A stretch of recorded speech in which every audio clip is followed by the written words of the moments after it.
This is the Commonwealth, where we talk with the creators of disruptive change.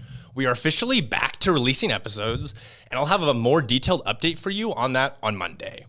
For this first conversation back, we had a roundtable discussion on the future of social media. I have so much respect for everyone who sat in on the conversation and loved the diverse perspectives shared on the topic. I hope you enjoy. Hey guys, my name is Landon, and you guys may have seen me on Spark to Fire. If you're on this podcast here, depending upon where you're listening to it, but a group of my friends and I all kind of got together and thought it'd be cool if we would all bring our unique perspectives of how social media, podcasting, and just how the world is changing.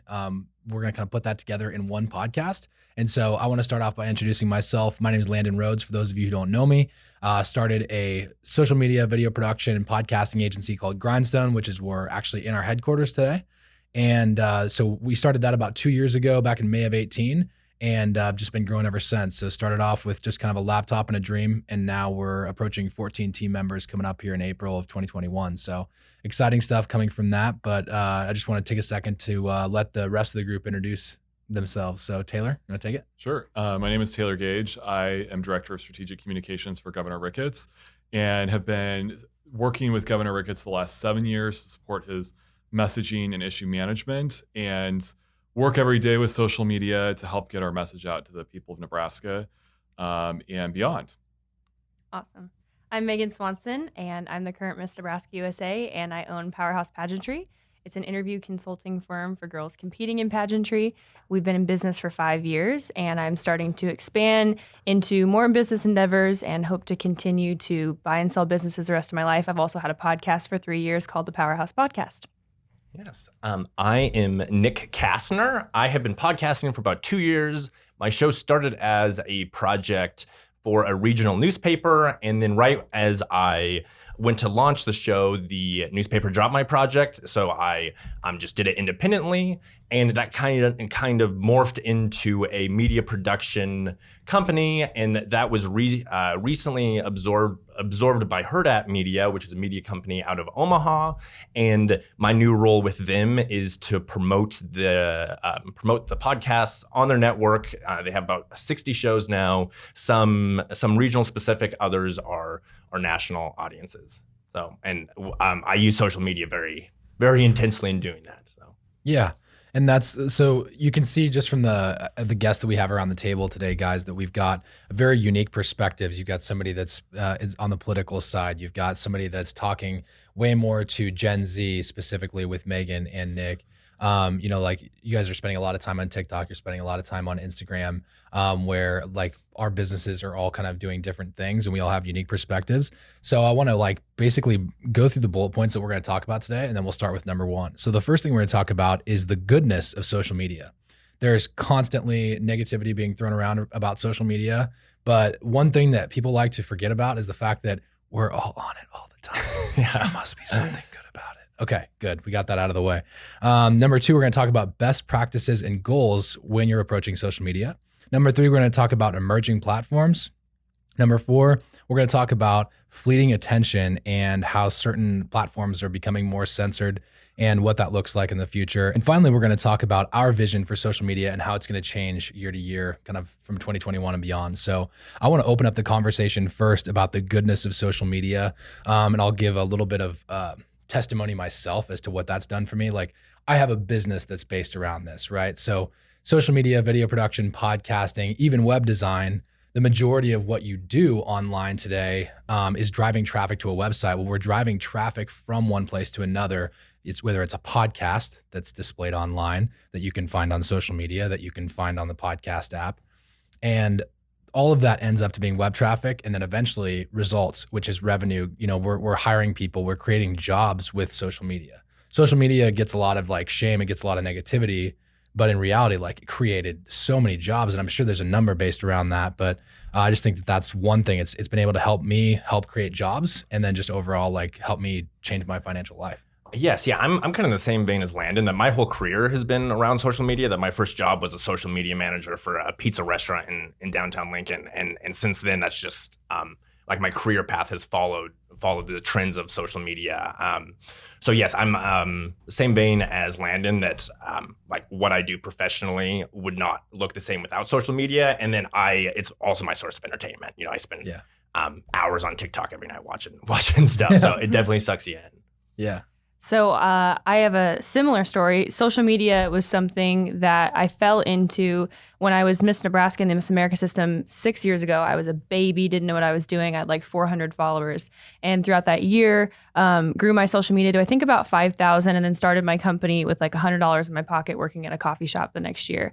And it was never my goal to start a company and be able to be an influencer or influence other people. But it's really cool to see how pushing myself in that way, I've definitely transformed. I think social media is really vulnerable. I mean, you put yourself out there, you're sharing a positive message. It's awesome for business, but also in my specific line of work, one of the coolest things I think that I've gotten to experience, and even through podcasting specifically, is the amazing testimonies of life transformation and just people who are listening to our podcasts, who are undergoing personal development and growing into who they've been created to be. And not to mention, when you have a specific business, that whether it's creating ads for a company or whether it's actually working more in like a life coaching perspective, which is what I do, you are social media is helping them from problem to solution, and we get to be a part of that every single day. So I know 7 years ago or 9 years ago now, when I was struggling with an eating disorder, Instagram was the only way that I actually found out that I even had an eating disorder, because there wasn't information out there. So the goodness of social media has, I think, even provided the access and the low barrier of entry to knowledge that otherwise we may not have had access to. And I think that's been able to help a lot of people as well. I would say I came into social media just as it was starting to get big. My first year in college was the year that Facebook really opened up to the world, and I grew along with social media platforms professionally. And in my current role in working with the governor's office, social media really helps us do two things. One is we get to hear from every part of the state. One of the jobs of the governor is to listen to people across every region of the state, even the most rural parts of the state and the most urban parts of the state. And so we're constantly trying to make sure that we're spotlighting issues and taking care of people from every corner. The second thing that helps us do is talk directly to people. We're in a changing media environment where traditional media look a lot different than they did even 5 or 10 years ago. Mm-hmm. And social media really helps us speak directly to people every day. So cutting through the noise. Exactly. I think that's the big takeaway from that is, it's actually filterless, really. And then we'll get into what that looks like to be censored down when we talk about fleeting attention and number 4. But what was your guys' first social media platform? I'm curious. I think for me, it was Facebook. I remember, I think it was the fall of 2006 when I got on Facebook for the first time. One of my college roommates or friends had told me about it, and I didn't really understand what it was, and got on there. And that's back when you had to be in college and have a .edu email address. Whoa. To Oh, actually yeah. early Early on adopter. Facebook. Oh, 6. Flexing. Yeah, that's right. Seriously? Okay. Yeah. And you would go on there every day and, talk about what you had for lunch or where you were, Totally. how you felt. Nothing's And changed. in a single Yes. sentence, it wasn't, something where you literally took, filters to photos and carefully scheduled out the content that you were producing. Mm-hmm. This was life unfiltered, but usually just in text with occasionally a camera phone photo that was pretty grainy at that time. Yeah, 100%. Samsung Hue camera photo. Is that what I'm sensing right there? I don't remember the Nokia? brand. I had a Sprint phone that was like a flip phone at the time Same. that maybe had a so-so camera on it. It was not a good camera at all. Yeah, I had a pink flip phone that we called the Brick for like The ever, Brick. and it didn't even have a camera on it. But my first social media platform was actually, if this is considered that, was like AIM back then when I was in 5th grade. I remember I would come home from cotillion, and when we had to dance with all the boys, and I'd come home and I'd be like, I just met these people. I'm going to get their screen name and we're going to talk Get to your them. screen name. And obviously very cool in the 5th grade. And then MySpace came out. And I remember when Facebook came along, I was like, no way this is ever going to be cooler. Like, MySpace is it. I get to pick a profile song, my top 5, all these things. And then I remember when MySpace started to go away, I was just like so perplexed. And it's wild to think, where we are now. Yeah, I'm going to really age myself with this answer. I don't remember AIM at all. The first time I've heard it. So I got a Facebook page, I think in middle school, to play Farmville. Nice. Bring it back. Yeah. And awesome. my farm was killer. It was amazing. Blueberries, Nice. watermelons. What'd you All go the with? above. All of it? Pumpkins, corn. Pumpkins and corn. Yes, That's what the money comes for And I sure. wanted to play Farmville, so I got a Facebook page. That's and awesome. That's amazing. Yeah. I had very similar story to that though. Like I remember being on Facebook early. Like my sister just got the account. I skipped MySpace. I had MSN Messenger instead of AIM. But yeah, like I remember getting that and being like, "There's games on here." You got games on your phone? I can play games on the computer continually. Perfect. And I remember getting my grandma into it too. My grandma definitely played Farmville for a hot second. Oh yeah. That's cool.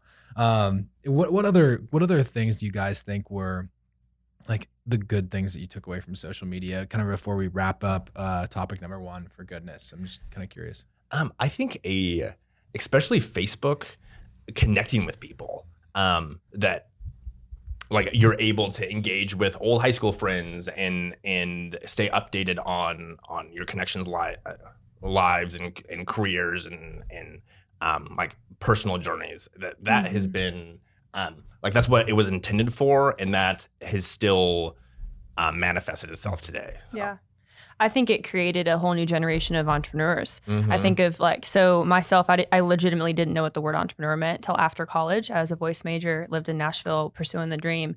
And when I heard the idea of entrepreneur, I saw a $137,000 check on a family's desk that I was nannying.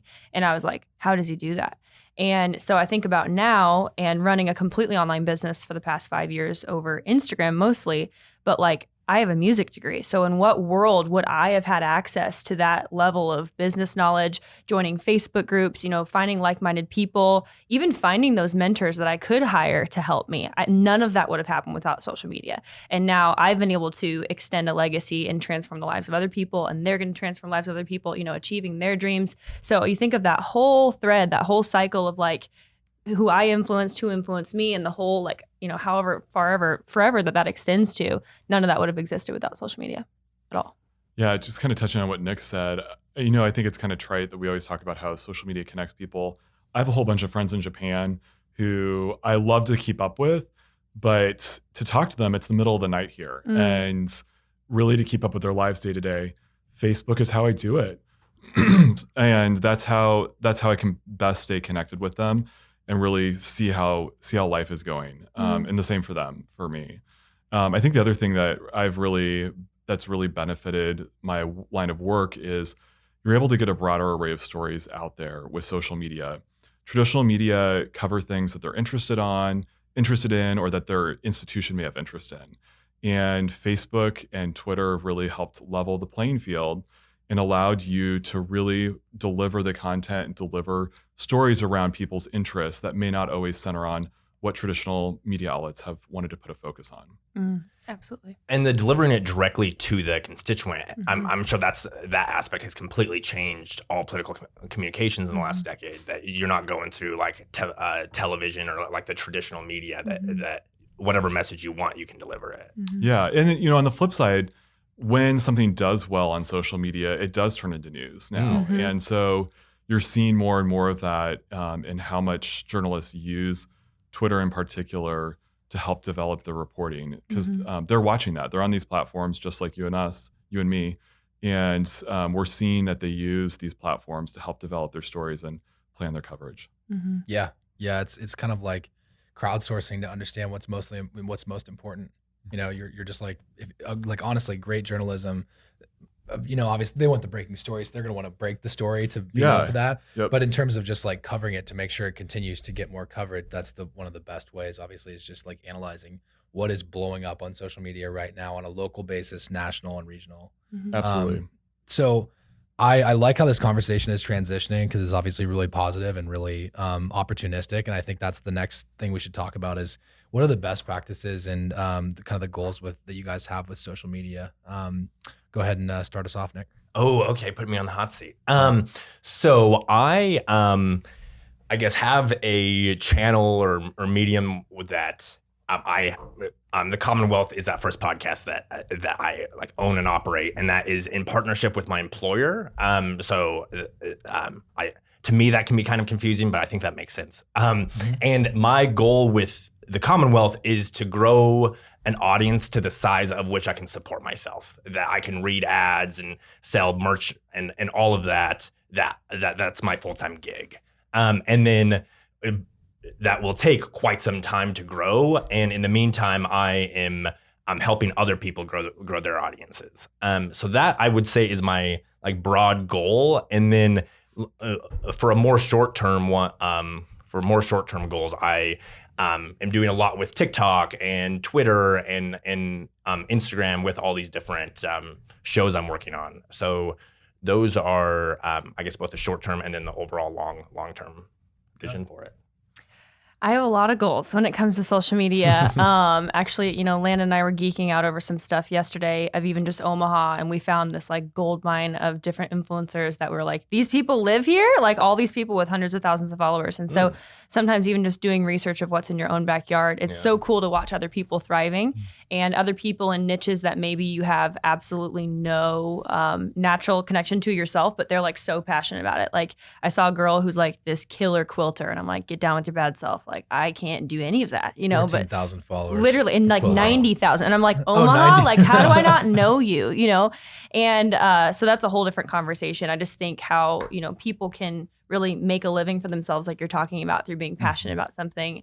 And that's kind of my first point. Is I think a really great way that I have been able to grow and just enjoyed growing my social media following is I've just really tried to be authentic throughout the process. And I think that's something that we've actually really seen during quarantine. I think why TikTok blew up so much is because families a lot of times capitalized on what was going on. And again, it lowered that barrier to entry again of like us getting to see celebrities in their home and like, what do they do? And what do they look like without makeup on? And all these different things. I very much think that the consumer is getting smarter and smarter and smarter. And they don't want this like polished, like fake advertisement anymore. I talk with a lot of my girls even that I coach about how they might have 3,000 to 5,000 followers and they can start getting brand deals even now and getting free product or even getting paid because the trust level of people who are micro influencers actually have a lot more clout sometimes than the ones with millions of followers, because people are like, oh, that's the sugar bear hair again. That's the whatever, like that seems fake to me. And consumers really, really want the real. So I'm trying to promote that in my own company. That's very much who I am as a person. Even in the pageant world, like I have makeup on like maybe 1 to 2 days a week. And I had somebody message me the other day like, oh my gosh, this is so counterintuitive. Like you're not what I thought a pageant girl was. And I'm like, good, because now it gives, you an implementation to be able to hear what I have to say, not just what I look like. And I think we can do that in a lot of different industries to make headway. For my work in the governor's office, we're really focused on a couple things. One is making sure that we're relating the work of the state to the everyday concerns of Nebraskans. And so this week we're focused on a number of things ranging from whether it's vaccine deployment to we're celebrating supermarket employee week. And there's a constant different churn of themes, whether it's on a daily or weekly basis that you're going to see. And it really helps us get more dimension to the different subsets of audiences across the state that have significant concerns, but concerns that maybe aren't always covered by traditional media just because of lack of space or lack of bandwidth when it comes to the traditional outlets that you would read or watch. The other thing we're really focused on, and I'll talk more about this later, is diversifying. In this ever-changing world of social media, we're really working to make sure that we're diversifying the platforms that we're on, and also making sure that we are talking to traditional media, using email properly, to make sure that we're reaching all Nebraskans across the state. Really, because what you're seeing is more and more, I think, a fragmenting of how many people are on each platform, and you're finding people are migrating to different platforms to meet the needs and the goals they're searching for. I'd say we're kind of on the route of goals right now, and I would say my goal with social media would be to consistently grow a following so I can continue to impact people positively through my podcast, Spark to Fire, and just by growing the businesses. So the businesses that I'm involved with, I've got several different investments outside of Grindstone, but want to continue to just grow those because I know that like ultimately the more opportunity and the more revenue that comes our way, we're going to do great things with it. We're going to give people jobs. We're going to give people, more importantly, like careers, places like they love to come to work. And I think that ultimately, like, that is the end goal of what I want to get accomplished with the social media, is just impacting more people, giving people a great place to work, and then also just like helping grow our clients' businesses. Ultimately, like, that's the polished goal of it. And then personally, it's just building an audience so that I can go speak eventually, go to, but no one cares until you have clout. And that's a really important takeaway for anybody that wants to grow a podcast, anybody that wants to, go be a public speaker. Like, nobody cares about anything of what you've done until you've got clout. And that means going through the trials of interviewing like 50, 100, 200 people before you're getting to that point to where somebody that maybe wouldn't have looked at you before will come back and be like, yep, I'll do your podcast. You've had 200 to practice on. At the baseline level. And then it gets even more aggressive, I would say, in the business level, when you're trying to give business advice, when you're trying to be a consultant somewhere. They're going to want to see those really tangible results. And I think social media is a really good way to showcase those humbly without like sounding, coming off as braggadocious or something like that, but more just like giving your customers an opportunity to talk about how great you are via testimonials. I think those are some things that I really want to continue to make a goal in my life for social. Yeah. And two things on that. First, it definitely takes time. Building an audience is most of the time, it doesn't happen overnight. And then Megan, question for you. So I think of like the pageant world is super like polished. When you go and advise people on like being their authentic self, what advice do you give to kind of remove some of that polish and like accomplish that? I'm so glad you asked. So I deal specifically with the interview portion of competition and on-stage questions. So I literally am like the coach, making sure you don't end up on YouTube tomorrow. Okay. And so what I tell girls, and this is good for anybody listening, just if you're building a personal brand or you're the CEO of a company, whatever. Again, the consumers are getting smarter. So in our case, a judge, I always talk about how pageants are like dating. Business is also like dating.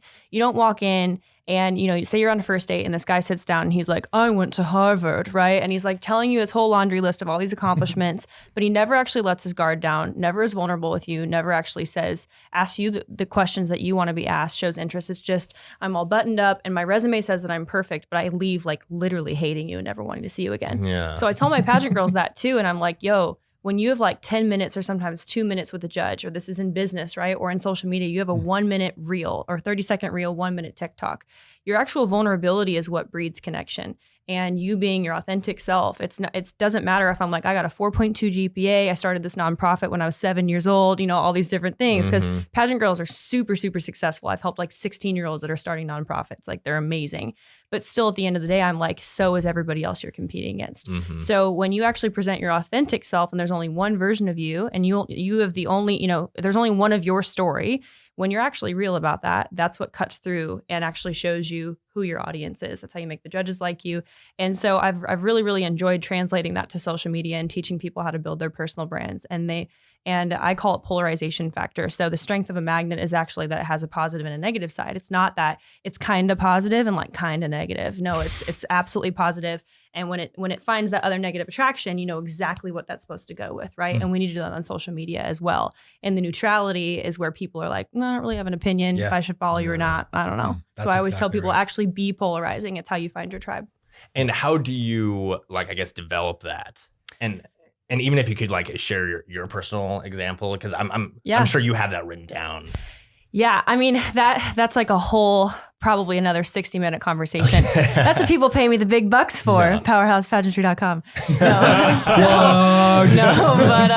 I share a lot of that on my podcast. So a lot of it has to do with learning how to be a doer, not just a reader. I think a lot of times we think that learning equals action, and it's not. Those are two different things. Mm-hmm. And then just a lot of testing. Like, you have to get comfortable with failing. You have to get comfortable with the fact that your first IG Live is going to suck and 3 people are going to watch it and you're going to get 0 feedback. But in that process, you're testing your process, you're growing your credibility, you're getting results. And, failure isn't good or bad. It's just results. So if you continue to get those results, then you'll have a bunch of them. And then if you have good people around you who are saying, hey, bro, this maybe ain't it for you. This isn't your gift, your genius zone. You'll continue to find what is. And I think your brand kind of develops on its own. Interesting. Very insightful. Really good. Yeah. I love what you said specifically about polarization. Mm-hmm. I so believe in that. I don't practice that near enough. And that's something that I'm going to try and do a little bit better job of with my social media, is really not being afraid to just like say, honestly, if you're not my people, like, get away from me. There's It's enough fine. people. There's like There's 8 enough- billion there's people in the enough- world. there's enough people, Yeah. Almost. And I think, someone was talking about like what our former president was really good at is becoming polarizing. Mhm. Like there's no Mhm. question that like love him or hate him, there was never in between for Right. people. Yeah. And then you could probably segment that down to policy comparatively to political action or how he treated Twitter. But like I think that was a really good point, is like polarization is probably going to be like how people should approach. They should be approaching it a little bit more like that than they used to, because 100%. not that I'm going to say you need to go out there and you need to be an absolute psycho on Mhm. social media, but you Mhm. do need to like stand for something. And I Mhm. think that's what it comes down to for a better strategy in 2021 overall. Mhm. That's not, like that's a really nice, like outside feeling perspective, but Mhm. what advice do you guys have from a tactical standpoint on social media? Yeah, so Megan just touched on this. And my big thing is start. If you want to have a career in podcasting, you have to start making a podcast. If you want to have a music career, you have to make music. And you're at the start, it won't be very good, but you'll learn and tweak and grow along the way. And then when you look back on the journey, you'll think, oh, at the start I sucked, but I am here today because I started. Mhm. This might be something that other people disagree with, which is totally cool with me. But one thing I really wish I would have done earlier was hire the right mentors. And the right mentors are going to be expensive, but work at a coffee shop, work 2 jobs, work your job during the day and your dream at night. And it's worth it. I mean, if you can gain access to the people, which I think we're going to talk about Clubhouse later, is one of the greatest things about Clubhouse, right? A blessing and a curse, because you can go 23 hours a day on that thing. But if you can find access, which again is what social media does, especially during quarantine. I DM'd so many people who have like over 100,000 followers and were on my podcast just because they're bored at home, like seizing on an opportunity, taking action, literally the easiest thing I've ever done. And some of my heroes, I stayed at one of their houses in Florida last week and like crazy, didn't even know them a year ago. That's a whole different story. But just finding those mentors and being willing to have a vision for what you want and knowing that they're the answer from problem to solution. And if they've already done what you want to do, why would you try and reinvent the wheel? It's worth the $5,000 that you're going to spend. And I've even spent $5,000 on my first mentor, ran off with my money. And it was terrible. I was 23 years old, spent my some of my life insurance, the bonds that my grandparents had saved up for me. They had just passed away. It was horrible. But, am I going to sink or swim? Am I going to be like, well, entrepreneurship doesn't work? Or am I going to be like, yo, maybe that was a dumb decision because you're 23. And we kept going. And now I had 2 other mentors that are amazing. And I've more than made my money back, which everybody will if you continue to take action. So, Yeah. Well, I guess I would just say one of the most important things in my world is to have substance. If you go through almost any political figure, public figure's page, and you look at what performs well, and it's not going to be 100% consistent, but look at what performs well, you're going to see that when people take a stand that has substance behind it, that So it's going to good. perform well on social media. And when you take that time to develop your brand around, particularly if you're a political figure, you're going to have key issues that people are going to identify you with, and you take time to develop that over time, you're going to see that start to ring true with your following more and more and more. And so if you just go look through governors from across the nation, and it's true across party lines, it's not true just for one party or the other, but you'll see that folks who are substantive and have identified their top 5 issues that they're going to take on, that they're going to do really well when they go to those issues on social media. Taylor, that So was the good. biggest word that was said on this podcast, in this podcast room ever. That was really good. What word? Wait, what Yeah, I word? missed it. Substantive. Oh, Substantive. Okay. Substantive. I'm not even going to try to repeat it. Yeah. I just sort of break the ice with that a little bit. I love but no, it. I think you're really right about that. It's the people with substance, and the people that are willing to make a stand, but also have substance behind what you're saying. Yep. If you make a stand and no one trusts you and you have nothing behind you, what's Yeah. the point? But when you stand on that ground and you plant your flag there, there's got to be a reason for that. You got to know who you are. Yeah. You got to know who you are, and Yeah. I think that's we're giving tactical advice around social media right now, and I think that understanding your audience is something that is kind of a buzz phrase that gets thrown out a lot. Like you really do need to get your audience, but I don't think people take near enough time to really dissect them and understand really what do they care about? And then that Yes. comes down to like analytics. When you're looking at your platform, like, okay, that post overperformed. I think we need to do a better job of like asking ourselves why. Why did that overperform? Was it timing? Was it really good creative? Was it because it was a Facebook, or excuse me, was it because it was a tall vertical video with, like FaceTime video? Was it because I put captions on it? It was my podcast short form video. Was it purely content? And no matter how I put it out there, it would have won. Yeah. I think those are the questions you have to ask yourself from a like quantitative perspective, and then qualitative ask, okay, what did I talk about and how was my delivery? And then how do I continue to emulate that delivery? Like I just watched Nick's video the other day where he had single point captions. So with every single word he said, he had one word on the screen, but they're like boom, boom, boom, boom, boom, like as you talk. And like, I know that performed really well for you because I saw it on like 3 feeds. So I know it worked. But you. like, I want to see it. That's another like really tactical thing. I heard Dan Fleischman talk about this, and Dan Fleischman was like he's a brilliant social media marketer. He was a consultant to the Kardashians when it came to like growing social media for them. And obviously they have their own empire, but he has several businesses that are dedicated to helping influencers reach more people. And he talked about how there's some people that are like, okay, we can't post the same thing to multiple platforms. He completely like disagrees with that. And I thought that was so interesting. And the one cleavage that he does add to that is the fact that you should make sure that the nuances of that post are spoken, to that platform. For instance, don't put a horizontal video on TikTok. Not a good idea.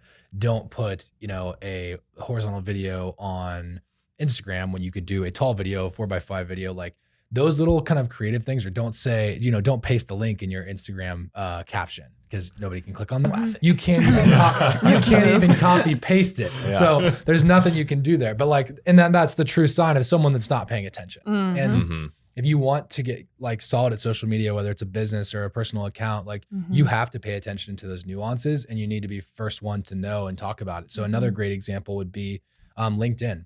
So LinkedIn organic reach is insane right now. I think we all know that around the room except Megan, because she talks to people that are not on LinkedIn. They're barely on Facebook, y'all. Literally. I try and get them in a Facebook group and they're like, but I'm 14. I hate Facebook. That's for old people. Like they think Instagram's for old people. I'm like, God bless. And then you say LinkedIn, they're like, what's LinkedIn? Literally. They're only on TikTok and Snapchat. And Instagram even or no? Barely. Old, Barely. Old Barely. Interesting. Yep. Interesting. Yeah. So prime It's example, a whole thing. Prime example Working though, on but it. like if you're not on LinkedIn, I'm not on LinkedIn, you're not on LinkedIn, we're making a huge mistake because Yeah. of who we're trying to talk to.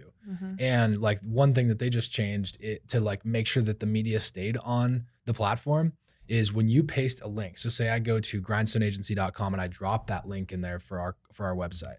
It actually switches the URL. It does like a bit.ly transformation and goes from grindstoneagency.com to linked.in.co Interesting. line of code. Wow. So it shortens it, and they keep it on LinkedIn's feed Smart. now. So just and what that does, it's actually a really good thing for you or for everybody, because LinkedIn used to penalize you for sending traffic off of their website because like what they're sitting there thinking like, we don't want people to leave. Why don't we just keep them on? But they came to like a common ground where it's fine. We'll just open up a browser within that post, and then you still see you're on LinkedIn. And so they're still getting the web traffic. Wow. You're also still getting the web traffic. Brilliant. Or you're not getting nearly as much, but they're still looking at your actual Right. page.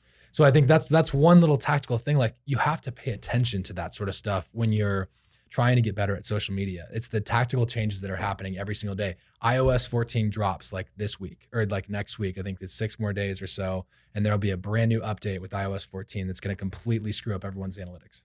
Like those are the things that people have to be looking into if they want to be successful. They want to run social for somebody else. I know we have a ton of people that listen that want to do that. And I'm sure you're the pageant girls that are looking at this, listening to this, they're thinking like, what can I do? I'm really good at social media. Well, maybe I could be a social media manager.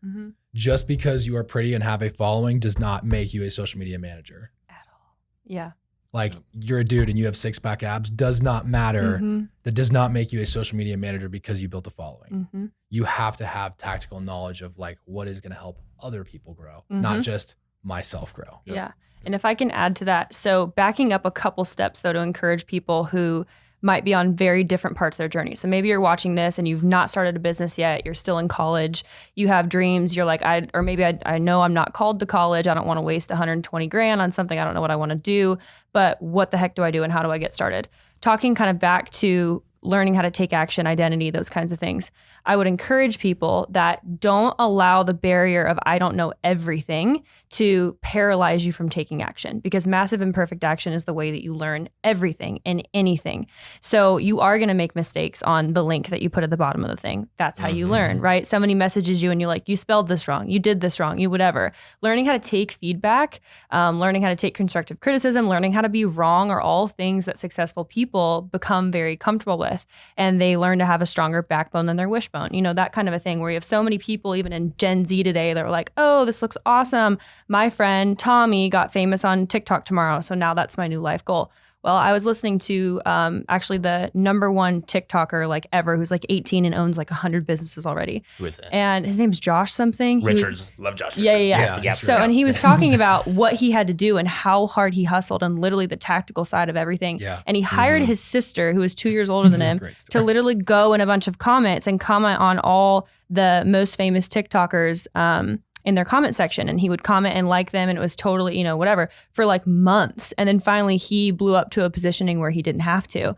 But still, he took thousands of tiny little actions all the time. And then eventually that has a snowball effect and you continue to learn. And I think if you stay open, then those things happen. And then part two of that is I get a lot of girls coming to me all the time that are like, well, I don't even know what I'm interested in. And so what I always encourage them in is I say, what makes you mad? What keeps you up at night? You know, what do you find yourself scrolling through?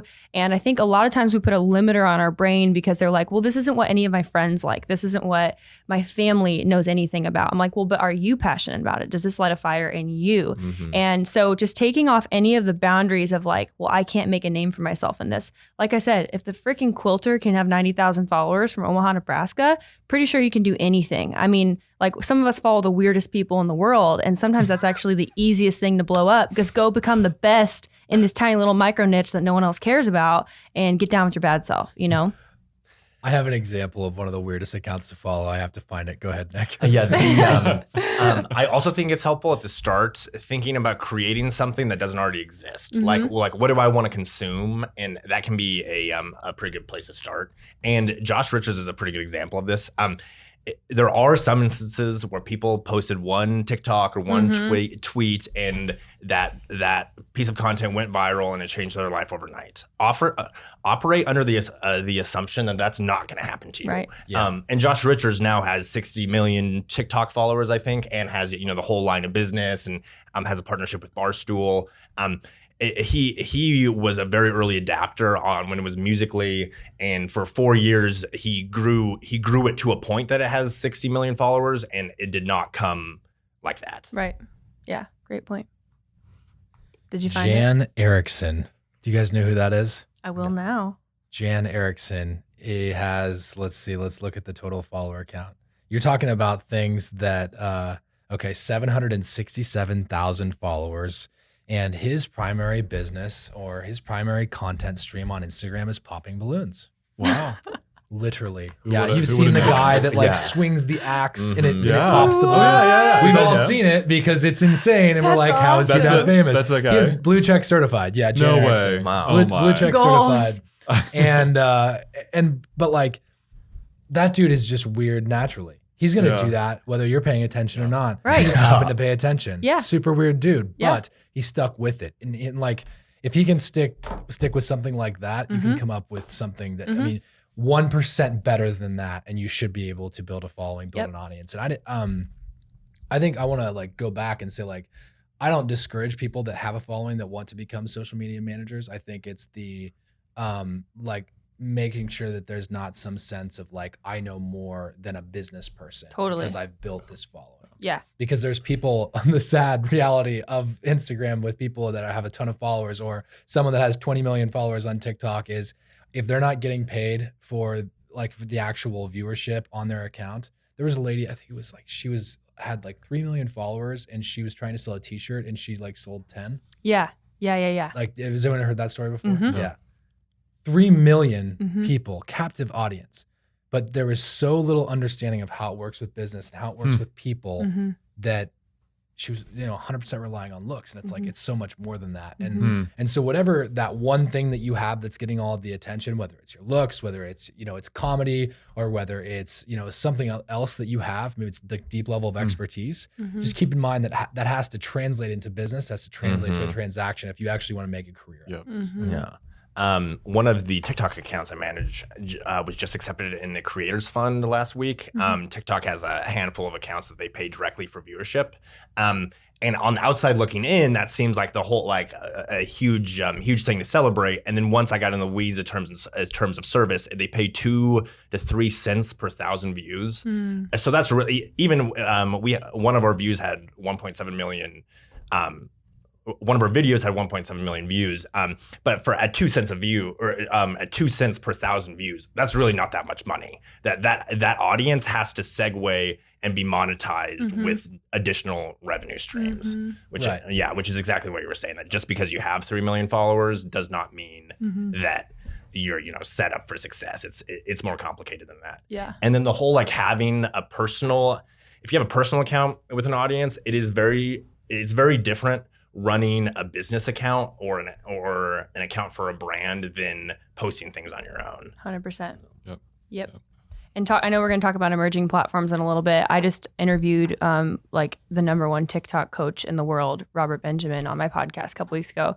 And he was talking about exactly that, where he's like, people's #1 problem is they get all these views and they have no idea how to give a call to action. Like literally just simply being like, hey, click this link in my bio, or like offering something or creating a t-shirt line because you know that you get all these views.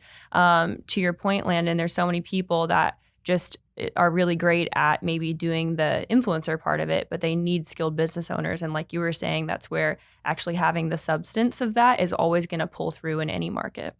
Yeah, and for us, it looks a little different when you're working representing the state. But one of probably the most powerful period of growth that I've seen on social media for the state of Nebraska was during the flooding.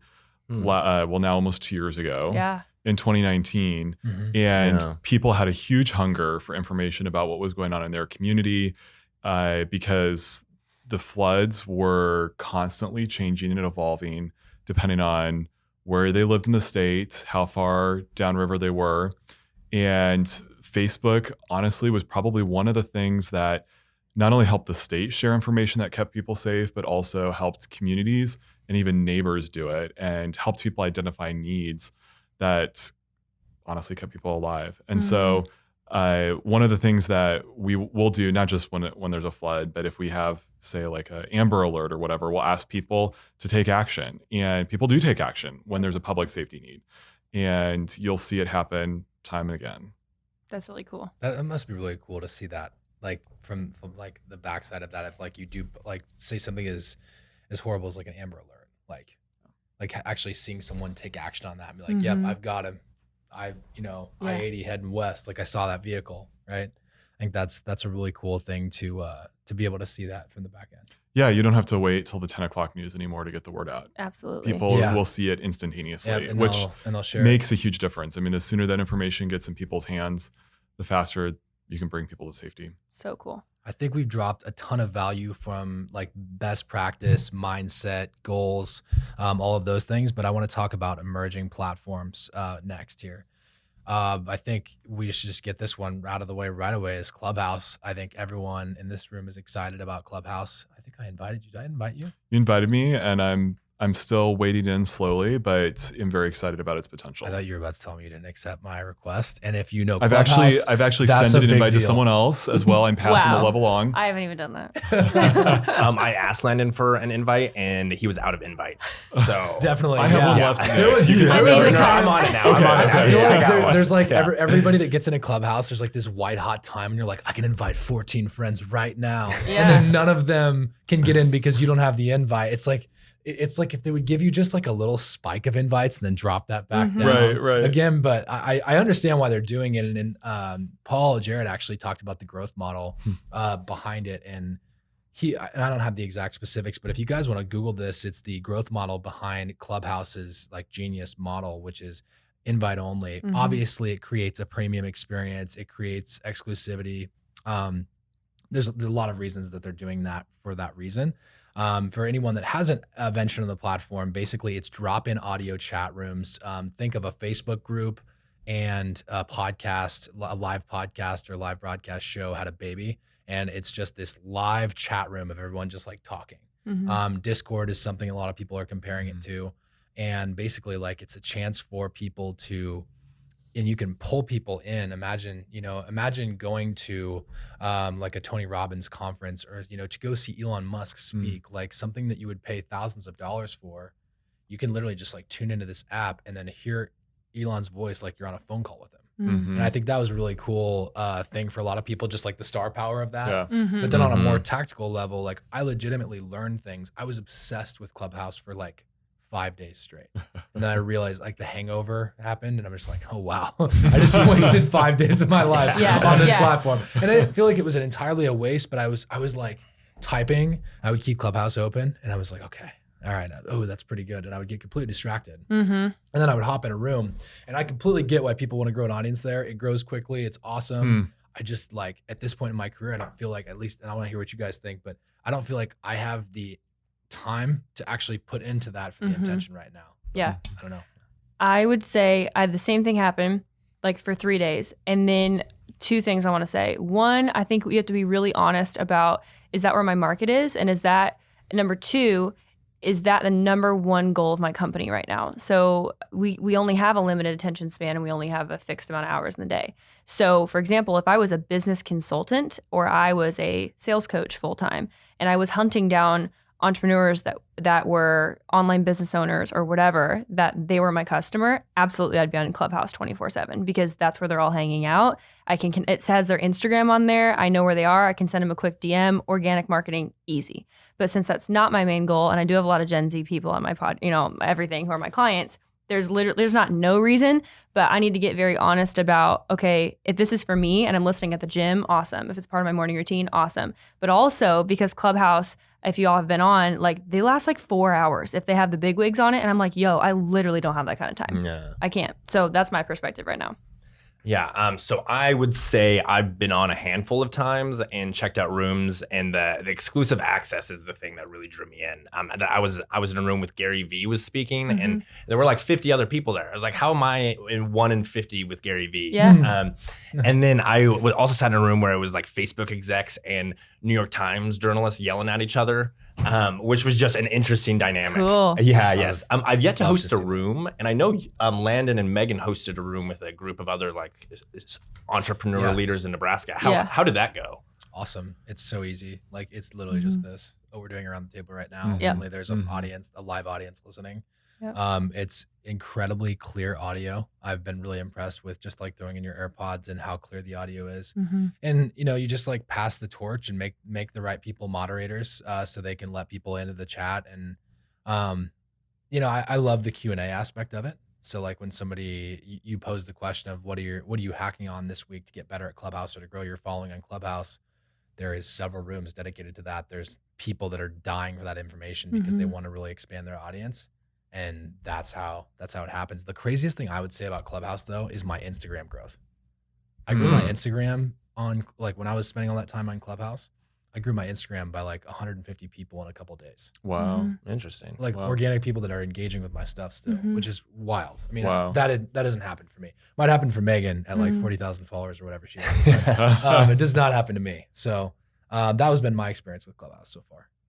I think in my limited time with Clubhouse, I think it's going to be successful for a couple of reasons. One is when it comes to learning and self-development, people are craving long format programming, and that's why podcasts have become so successful. Yep. It's why you're seeing other longer formats take off.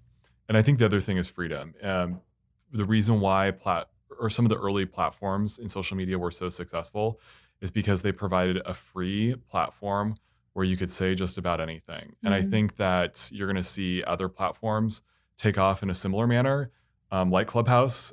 Clubhouse may not be the only one, probably won't be the only one. It's certainly not going to be the last. And I think people are craving that as well. I agree. I think Gab is another one that is in there that's growing. It's a desktop only platform right now. And it's trying to be basically the answer to Facebook censorship. So I know we're going to talk about that in a little bit too, but Gab is awesome. Go secure your username. I got Megan Swanson. It's pretty cool. And there's a lot of really funny people on there as well. But yeah, it's a direct response to basically, and not just one like political party either. It's for everybody who just values free speech and wants to offer an alternative to what's going on. So it's not monetized yet, no ads yet, but I'm sure that'll be coming. Taylor, what does it take when a platform emerges like this? How do you think through of if it makes sense for for a politician to migrate to it? Yeah, Good question. so that's a great question, Nick. So we really have tried to take a pretty aggressive approach to watching emerging platforms from the governor's office, just to make sure that we're communicating with every audience in the state. And so we're constantly looking around to see how different platforms are doing.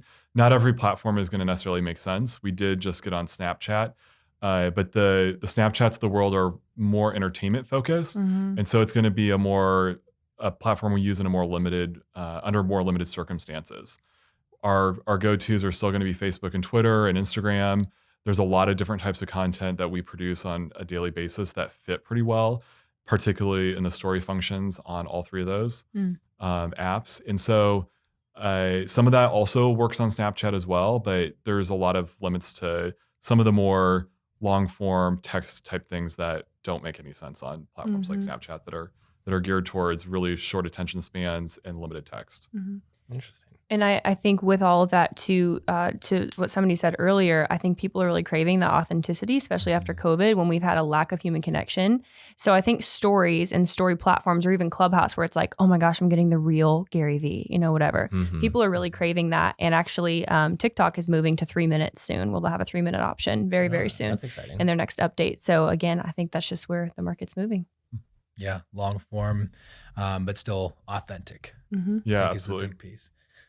So anything else for emerging platforms that we should talk about, or should we move into fleeting attention? Let's And do TikTok, I feel like, is so obvious.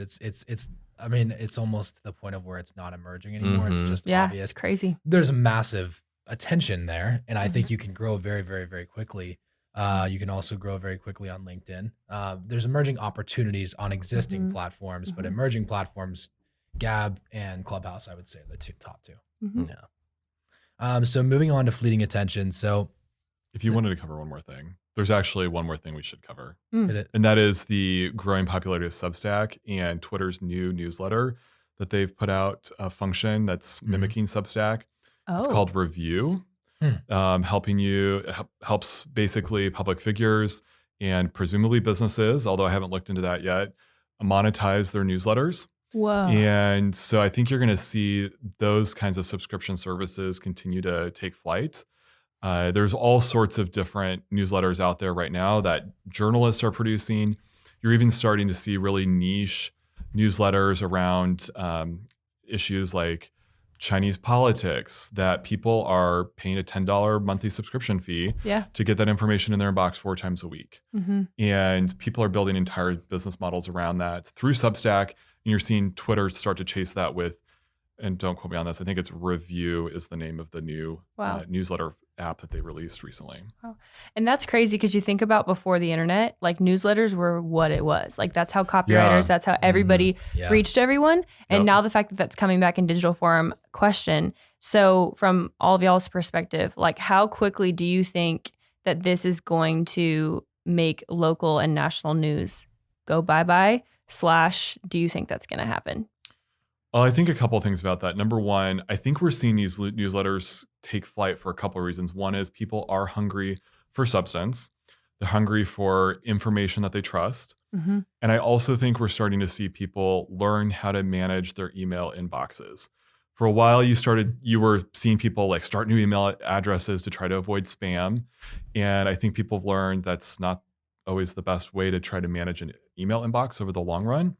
And as people have learned how to manage what's coming in, they're learning how to curate that information. And they're starting to bring in long form information into their email inbox via newsletters, whether it's subscription or you're seeing other types of free newsletters like The Hustle that are delivering 700 word pieces of content every morning in your inbox. The Hustle.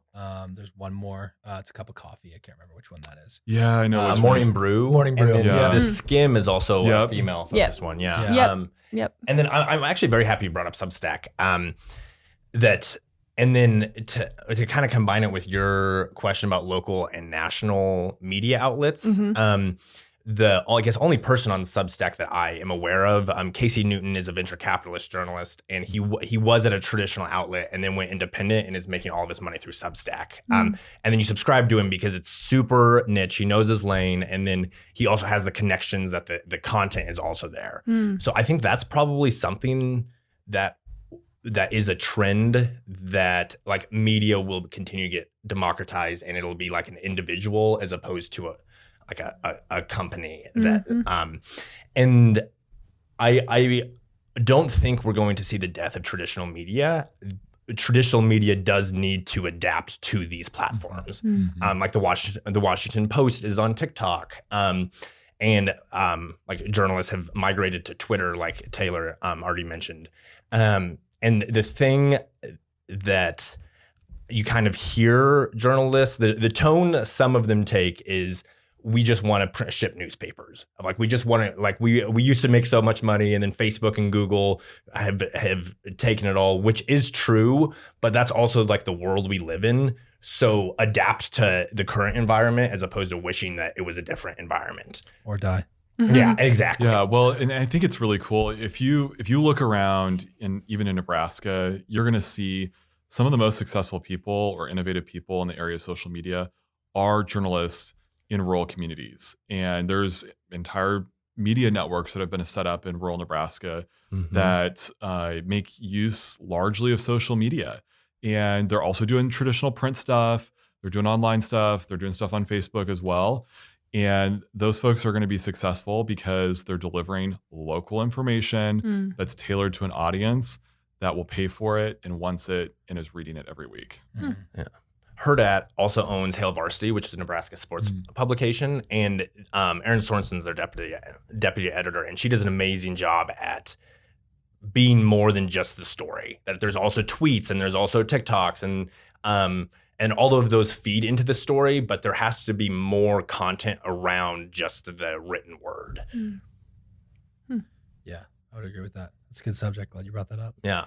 Last couple of things we're going to talk about here. We're going to cover fleeting attention and censorship, and then we're going to talk about our vision for the future of social media, which we talked a little bit about already. So right now, fleeting attention. How does someone stay relevant on censored mediums that are controlled by a few major players? I think that's the question we are posing today. Taylor talked a little bit about diversification, and I would add to that and say getting first party data is your number one priority right now. For anybody who doesn't understand what that means, first party data is the information from people who are on Facebook and getting them to enroll in an email list with their first name, last name, email, phone number, so that on the off chance that, these platforms do get way too censored, you have the ability to communicate through, say, if you built your own mobile app, you can always hop to a new platform and add those people through that. And then you could obviously run ads against them in future platforms if it's a business related venture. But I just wanted to let you talk a little bit more about that as well from a censorship standpoint, because I guarantee that affects your day to day. Yeah, so I think I have a lot of thoughts about this, but I think a couple of the big things are, number one, make sure you're not overly reliant on one platform. I think a lot of people are in the mindset that the legacy platforms that are the giants in the industry right now will be around forever. They may be. We don't know. That hasn't always been true of social media platforms in the past. And so just looking at the big picture, make sure that you're diversified. Make sure that you're staying ahead of the next trend that you're getting on emerging platforms right away.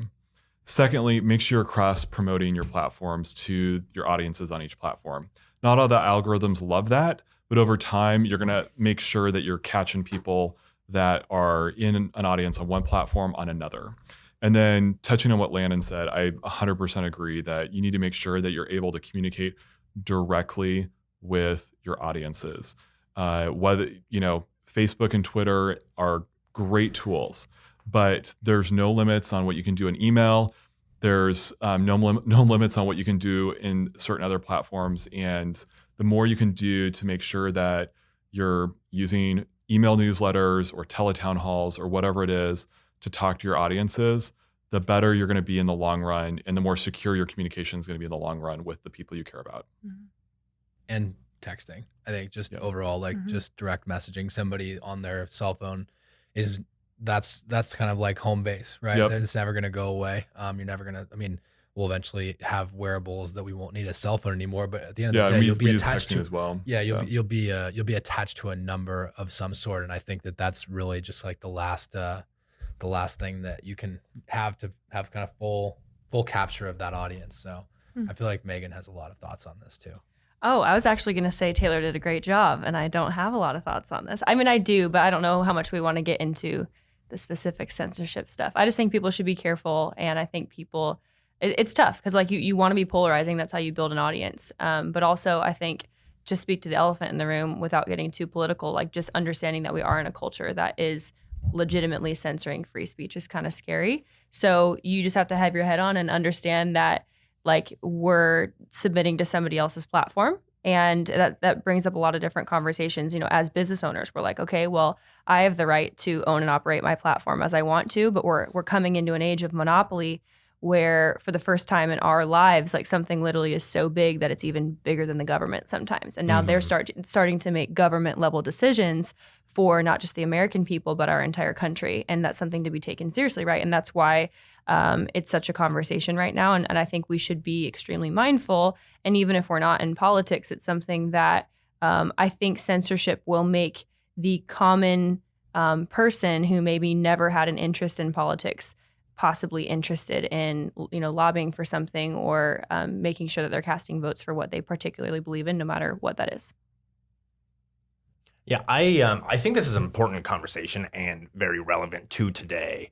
And to just kind of touch on something Megan just said, that there's one street in Silicon Valley who controls what speech is acceptable for the entire world. And Facebook in particular, from the start, they said that, you know, they stood with free speech. And then 3 weeks ago or whenever the Capitol riots and the Trump incident happened, they I guess went back on that. So they're like founding principle they retracted on. And I think the fact that 3 major players control that is an issue. And it also gets me excited to see all of these emerging platforms blow up and then go mainstream pretty quickly. Because like a year ago, I had just downloaded TikTok, and now everyone's talking about it. And then Clubhouse is kind of following the same trajectory. And I think that is overall healthy. I think just taking this out of the context of the United States and looking at other countries sometimes helps us all think about this and where this is going to go. And I think the future of social media is freedom, as I said before. And if you look at what happened in Hong Kong, when folks in Hong Kong were trying to take on the government, what did they do? They used Telegram, an app that they knew that was secure, that was going to protect their speech, and that wasn't going to work with the government. And this isn't about Telegram. It's about the principles behind a given app and that are guiding that application. And it's, how it treats people and recognizes their dignity and the freedom that they have. And I think you're going to see people move to apps like that when they don't feel like they have that freedom and that their individual dignity or perspective or worldview isn't being respected by that application. Yeah, because they don't feel like they have the ability to actually share. Absolutely. Yeah. I love what you said about like having dignity in it too. Like they want the ability, we want the ability to have this conversation go outside of these 4 walls. That's what it's intended for. It's intended for someone to hear it, and it's intended to help them. And I think that's you made very, very good points with that. And you're getting into the vision of what you think social media is going to be. And I'd love to transition over to that as well. What do you think the vision is going to be like, Megan? Oh, putting me on the spot.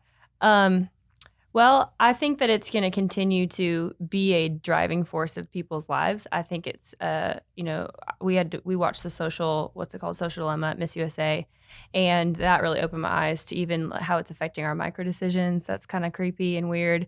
Good friends of mine that I was just with last week actually lived next door to the maker of that documentary. And we were talking about, they're like, oh yeah, he lives next door. And I was like, can we That's go talk to cool. him? And so, because I think a lot of times we like to live in this like blissful ignorance of like, I'm not being controlled by robots. I'm a free thinker. And then you realize that like the ads that you see every day are affecting like what you purchase, what you wear, who you follow. And so I don't know. It'll be really interesting to see how that trickles down into education. It'll be interesting to see how a lot of things going on in our country affect how people raise families. And I think that we're going to see social media bleed into other facets, other industries, because it already is there, right? But you're going to have to be intentional about it. You're going to have to think about it. You're going to have to use wisdom of how that realistically is. Like what am I trying to say? Like the way that social media, even in the things that we see on a daily basis, like the thousands upon thousands of images and advertisements and all these different things, are literally like when I have kids one day, they're going to grow up in a completely different world than what I even grew up in. And I grew up with a phone. You know, I was one of the last generations, I think a lot of us were, to kind of like half be in the digital world and half not.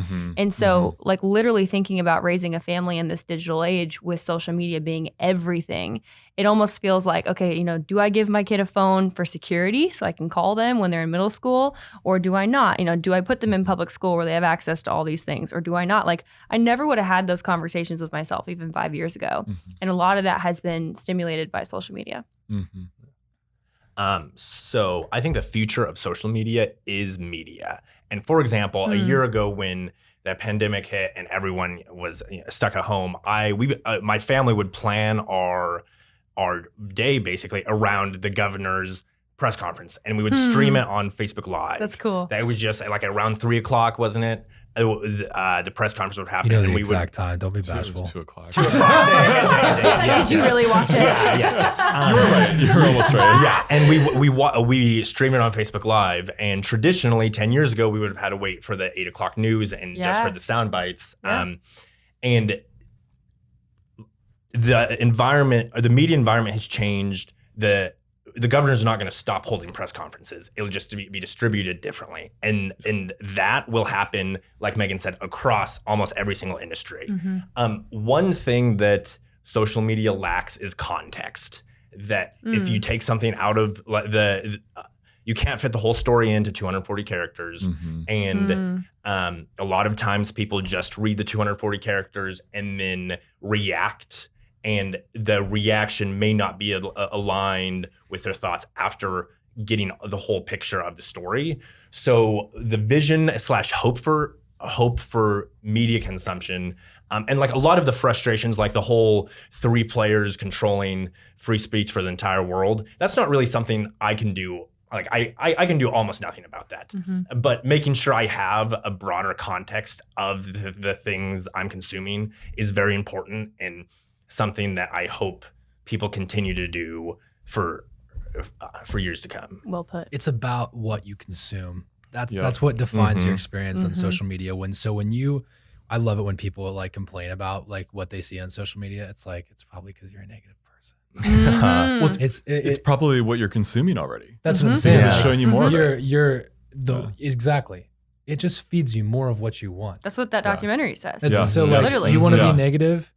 Tony Robbins did a really good job of explaining this. Of like happy people, like when crisis hits, when 9/11 hit, happy people got happy, sad people got sad, and like everyone, don't get me wrong, everyone got sad for a short period of time and for a period of time in general. But after that point, people went and continued on with their lives being exactly who they were. People that were mad before stayed mad. People that were sad before stayed sad. And the happy and the optimistic stayed optimistic and happy.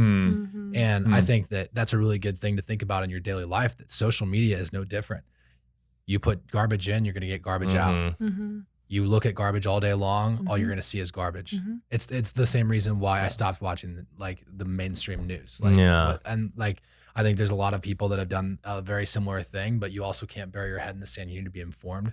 Yeah. But it's just take that into account, that it's what you're consuming that is largely deciding how you feel throughout your day.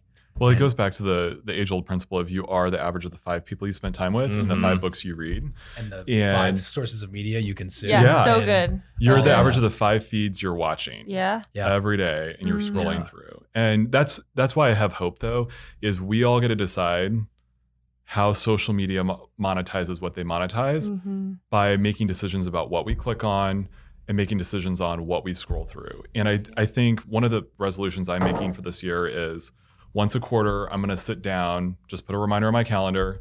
I'm going to sit down and I'm going to review where am I going on social media and what am I looking at? That's good. So that way I'm in control of what's popping up in my feed, that it's contributing positively to my self-development, that is contributing positively to my spiritual life, whatever it is, whatever the goals are I want to meet. So good. And I think if we all are more intentional about setting the parameters of what's popping up in our feeds and where we're spending time on the platforms, it'll shape the platforms over time because they're going to want to serve up more of what we're asking it for. But we have to ask for it if we want that. Well put. Dang, that was a really good ending. I think you just had the last clip. Okay, there you go. No, I think that's, does you guys have anything else to add before we close this out? Cool. You got the last one. Really good job. That was awesome. Guys, I appreciate you tuning into this today. This is a really unique setup for all of us. We're all kind of lone riders, and sometimes we'll have one guest, but we rarely get in a room and kind of get 4 very public people behind microphones. So this is a lot of fun. I appreciate you guys obviously coming in, and I appreciate the audience for listening. So what is it? Should I do keep striking? You guys have call to actions as well, at the end of yours? No? So if you know one of us, check everyone else out on social Right. media and just kind of get familiar with all of our work. Yeah. Good call. Yeah, yes. You had to put up one big graphic at the end that has 16 tiles on it. A combo of all of our logos together. I'll make sure and put it on something appealing like dark tan, because design.